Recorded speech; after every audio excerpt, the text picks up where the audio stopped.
What if I told you there's a part of the world where countries aren't separated by borders, but by thousands of kilometers of open ocean? Scattered across this vast blue space are 14 independent nations, each one isolated, unique, and shaped by the sea. From the volcanic landscapes of Vanuatu and Papua New Guinea, to the low-lying atolls of Tuvalu and Kiribati, to remote Nauru, to massive Australia and New Zealand, across island nations like Fiji, Samoa, and the Kingdom of Tonga, through the remote waters of the Solomon Islands, Palau, the Marshall Islands, and the Federated States of Micronesia. Some of these countries receive fewer tourists in a year than a single city gets in a day. I've spent the last few years traveling across this region, visiting every independent country in the Pacific, not just to see them, but to understand them. And now I want to show you what they're really like and give you the tips you actually need if you're thinking about coming here. Fiji. Fiji is often the first place people think of in the Pacific, and for good reason. With over 300 islands, it's one of the easiest countries in the region to travel around. Costs here are moderate. You can find budget hostels, but also some of the most luxurious island resorts in the world. The best thing to do? Island hopping, snorkeling in crystal clear water, and visiting traditional villages. And a tip? Use Fiji as a gateway into the Pacific. It has the best connections and infrastructure. Tonga is the only Pacific nation that was never fully colonized, and it remains a constitutional monarchy today. It feels quieter and more traditional than many of its neighbors, with fewer tourists and a slower pace of development. Costs are moderate, but travel between islands can be unpredictable.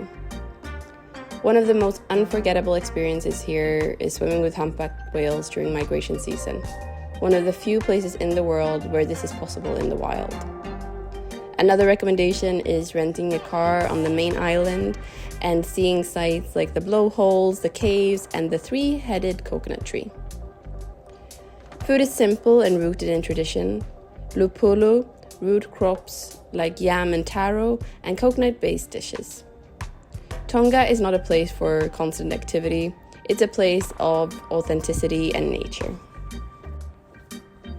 Tuvalu.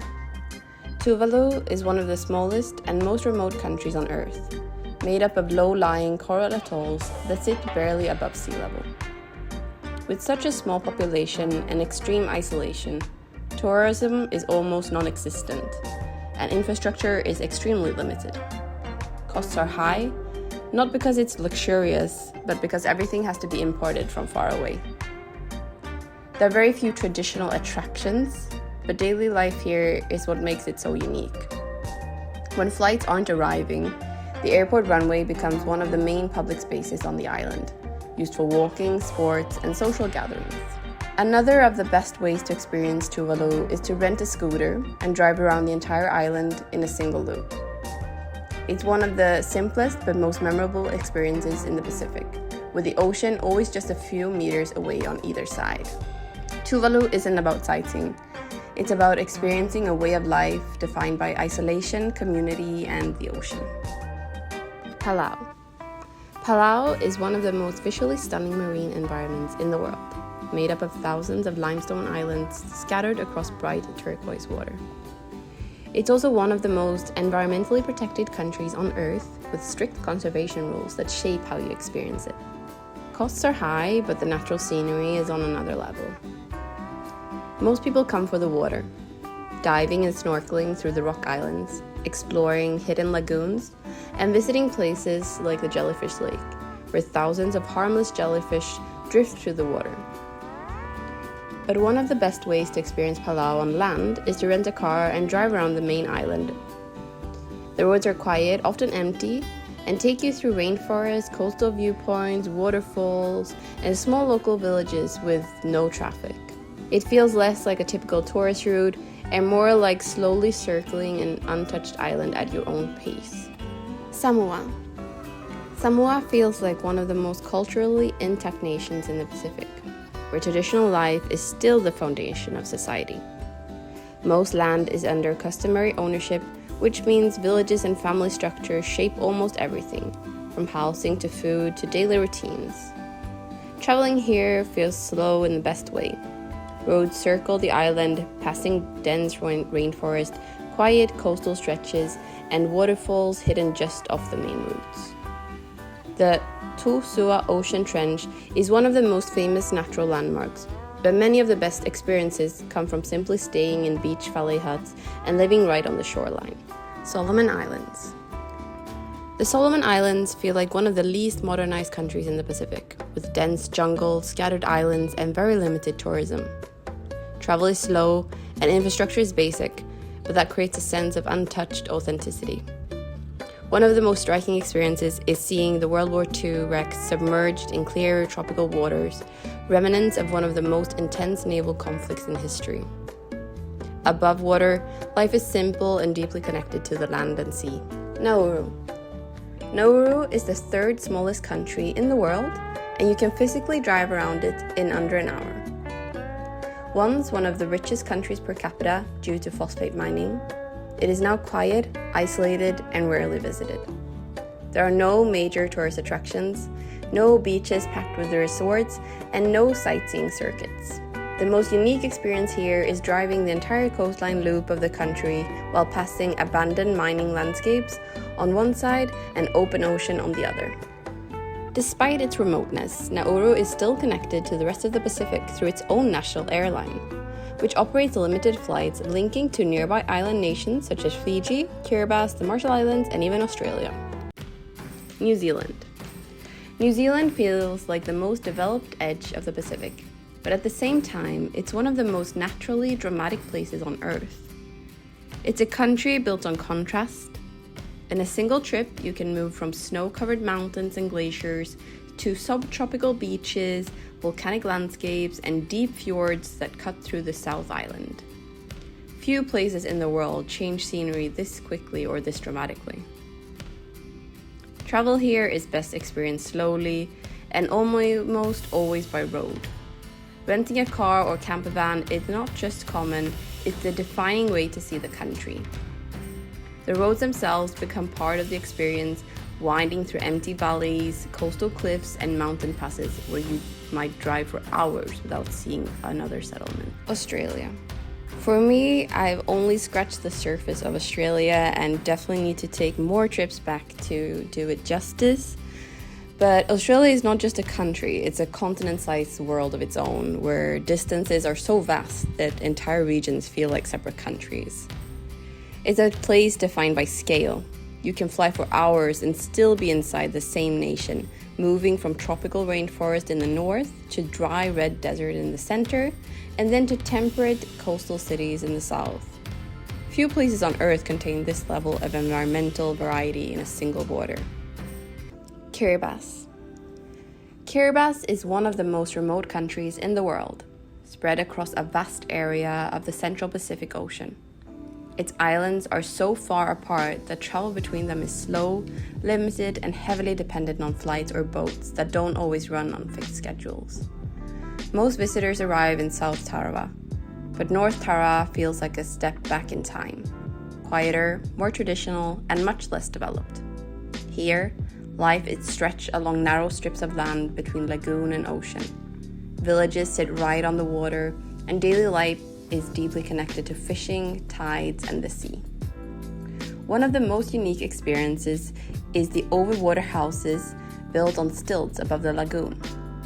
These are not just cultural landmarks. You can actually stay in some of them, sleeping directly above the water and waking up to the sound of the ocean beneath your room.